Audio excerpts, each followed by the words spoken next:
Hey y'all, welcome back to another week of What's for Dinner. On Monday, to start off the week, I went with a crockpot meal. So the first thing I'm doing here is adding down a crockpot liner. I love these. They make for a super easy cleanup. And then I'm going to take a can of cream of chicken soup and I'm just going to pour that on into the bottom.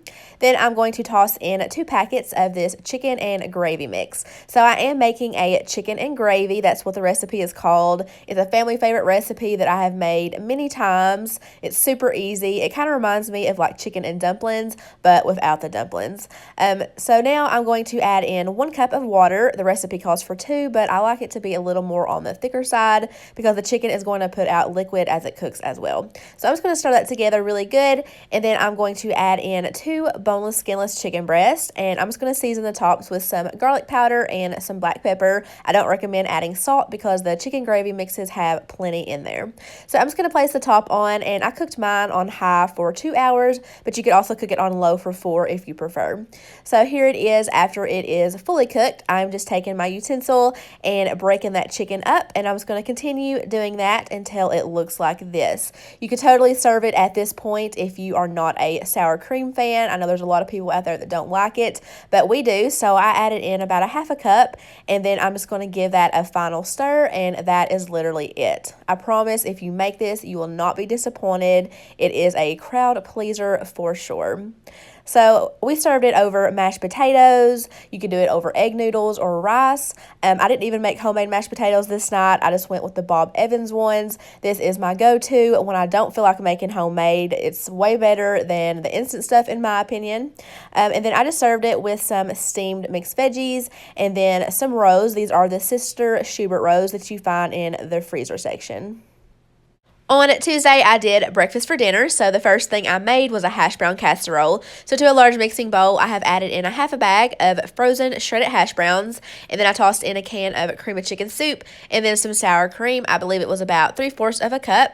I'm also going to be adding in some extra sharp cheddar cheese and then some melted butter. And then I'm just going to season all of this up with some Lawry's seasoning salt and some onion and garlic powder. I didn't measure anything for this, but I will have a recipe linked down below in the description box for you guys. So I'm just going to toss all of that together, and then I'm going to pull out an 8x8 baking dish and spray that with some nonstick cooking spray. And then I'm just going to add all of that to the bottom, and I am going to spread it out as evenly as I can. And I do have my oven preheated to 350 degrees. The last thing I'm going to do is top it with a little bit of extra cheese just to make it kind of prettier. And then I'm also going to sprinkle it with some pepper.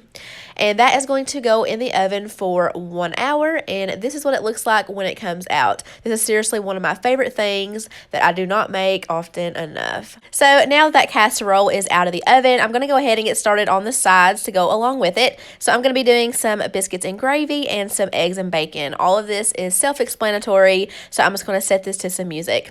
Enjoy.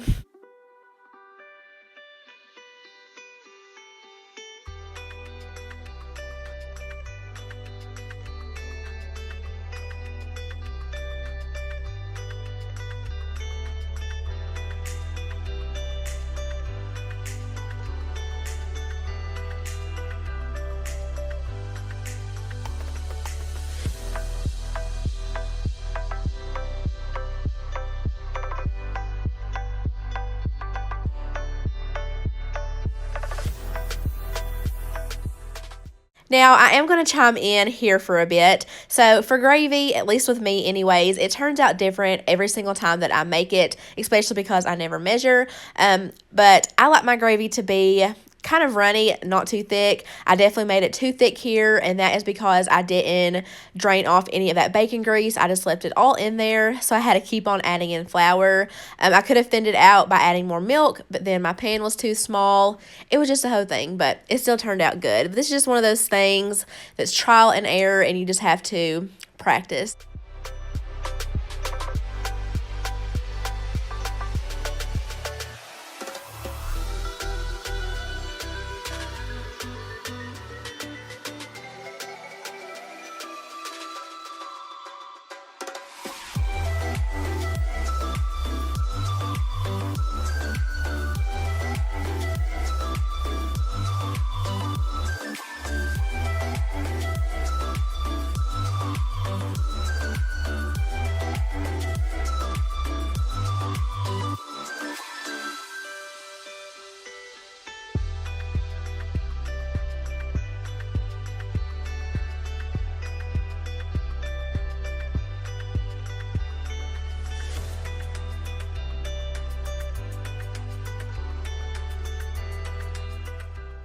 So here is everything all put together. This is seriously one of my favorite meals ever.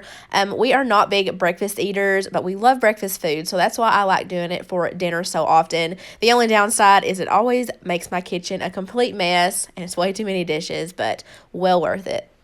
On Wednesday, I did some air fryer wings, so I literally just took some raw chicken wings and tossed them into my basket. I don't season them with anything because the sauces that I use to coat them in are normally plenty flavorful, but I just cooked that at 400 degrees for 30 minutes, and I do take it out about halfway through and give it a good shake just to make sure they get evenly cooked.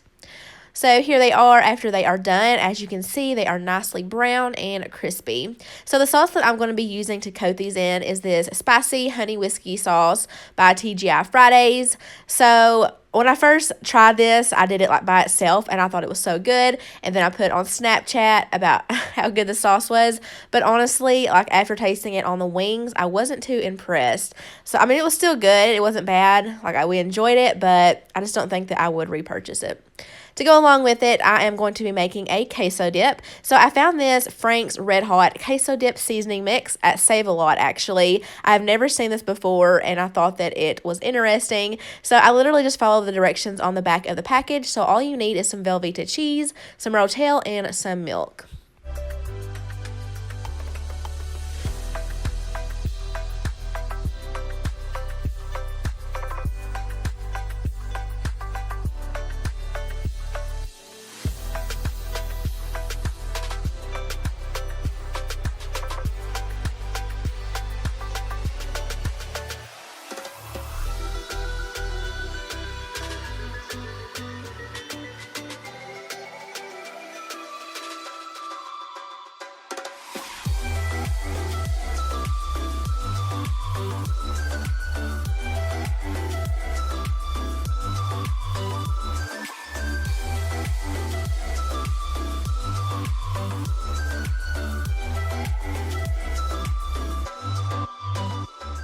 So here is my plate. I have a few of those wings. I did end up getting some ranch to dip those in, and then I just have some tortilla chips on the side for that queso dip. That queso dip was so yummy, guys. If you see that packet out, you seriously need to buy it. It made such a difference. It's like different than any other queso that I have tasted.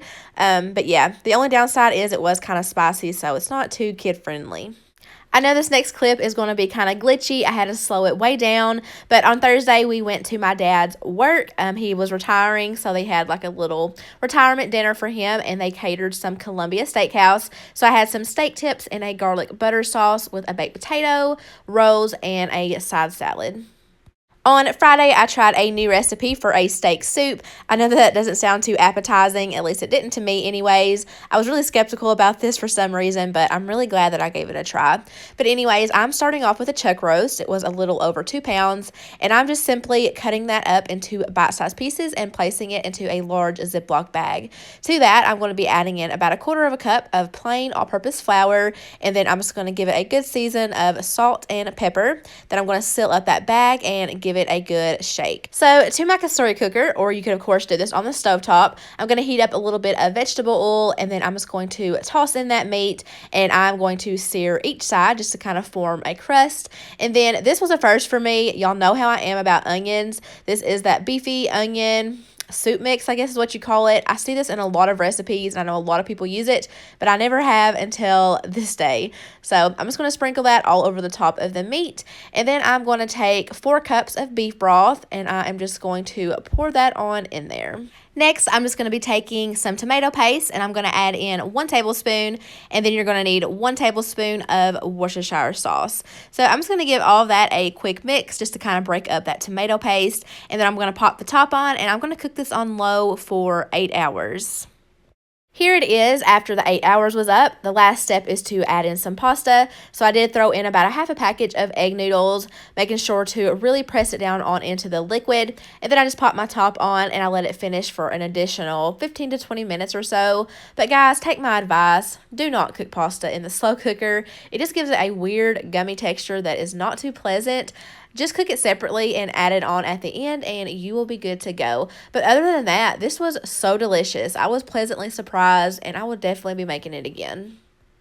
To end the week, we had my daughter's 5th birthday party. So for the food, I just made a big thing of buffalo chicken dip. My all-time favorite was some tortilla chips. And then this was her cake. How cute. I did not make this, but she had a Vampirina themed party. And then we just ordered a bunch of pizza from Pizza Hut. So that is going to wrap up another week. I really hope that you guys enjoyed the video. If you are new here, I hope that you like what you've seen and that you will stick around and subscribe. I would love to have you. And I just wanted to say thank you guys so much for watching my videos and supporting me. I hope that you all have an awesome week, and I will see you in my next video.